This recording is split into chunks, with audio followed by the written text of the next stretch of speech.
inyo, sir. Ang inyong pong pangalan ay si Juan de la Cruz. Kayo po ay 50 years old. Ang trabaho niyo po ay isang barber. Nakatira po kayo sa 123 Balik-Balik, Tondo, Manila. So, taga-Tacloban po kayo. Ang province. Yes po. Then, nagpunta po kayo dito para magsumbong sa amin.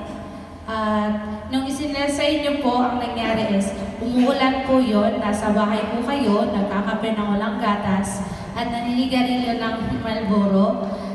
Tapos, after how many hours, humunto po yung ulan, tapos umalis po kayo ng bahay nyo, naglakad-lakad, then dun sa Matayo, liko-likong daan sa may dulo, umulan ulit ng malakas, tsaka kumidlat at kumulog. So, yun po, tumakbo po kayo, may nakita po kayong bahay, tas,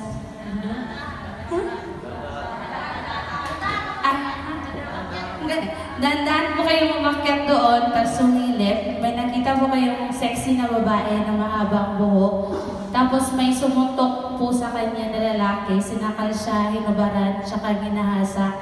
Tapos nahimatay yung babae at sinaksak ng 5 beses.